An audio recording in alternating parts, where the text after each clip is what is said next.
दुनिया का बनाने वाला और हम सब का खुदावंद खुदा एक है।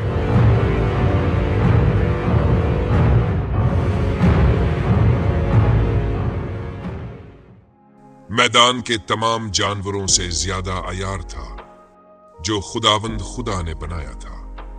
और उसने औरत से कहा, क्या वाकई खुदा ने कहा है कि तुम बाग के हर दरख्त का फल ना खाना? औरत ने सांप से कहा, हम बाग के दरख्तों के फल खा सकते हैं, लेकिन उस दरख्त के फल के बारे में जो बाग के बीच में है, खुदा ने कहा है, ना तो उसमें से खाना और ना ही उसे छूना, वरना तुम मर जाओगे। तब सांप ने औरत से कहा, तुम यकीनन नहीं मरोगे, क्योंकि खुदा जानता है जिस दिन तुम उसमें से खाओगे तुम्हारी आंखें खुल जाएंगी और तुम खुदा की मानंद बन जाओगे, नेकी और बदी को जानने वाले। जब औरत ने देखा कि दरख्त खाने के लिए अच्छा है, आंखों को खुशनुमा लगता है और दाना बनने के लिए काबिल ख्वाहिश है, तो उसने फल लिया और खा लिया और अपने शोहर को भी दिया और उसने भी खा लिया। तब दोनों की आंखें खुल गईं और उन्हें मालूम हुआ कि वो नंगे हैं। उन्होंने अंजीर के पत्तों को जोड़ा और अपने लिए तहबंद बनाए। फिर उन्होंने खुदावंद खुदा की आवाज सुनी जो ठंडे वक्त में बाग में चल रहा था, और आदम और उसकी बीवी खुदावंद खुदा के हुजूर बाग के दरख्तों के दरमियान छुप गए। तब खुदावंद खुदा ने आदम को पुकारा और कहा, तुम कहां हो?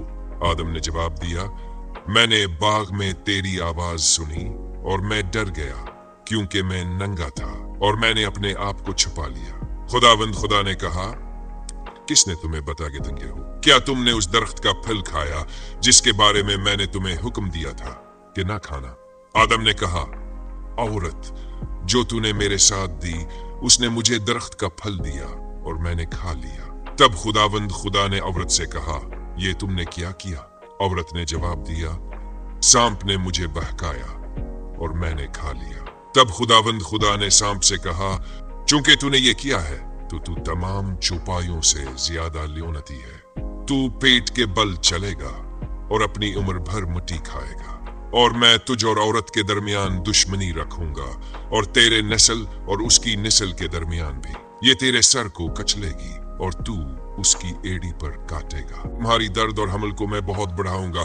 तू दर्द के साथ बच्चों को जन्म देगी और तेरा रुझान तेरे शोहर की तरफ होगा और वो तुझ पर हुकूमत करेगा।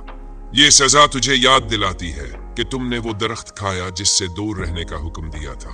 जलाल और गजब में डूबी हुई है, चूंकि तूने अपनी बीवी की बात मानी और उस दरख्त का फल खाया जिसके बारे में मैंने कहा था कि तू ना खाना। जमीन तेरे सबब लोनती होगी और तू अपनी जिंदगी भर गमगीन होकर खाएगा। ये सजा तुम पर गुजरेगी। जहां से तुम उठाए गए हो वही तुम्हें वापस लौटना है। देखो, इंसान अच्छे और बुरे की पहचान करने में हम जैसा हो गया है।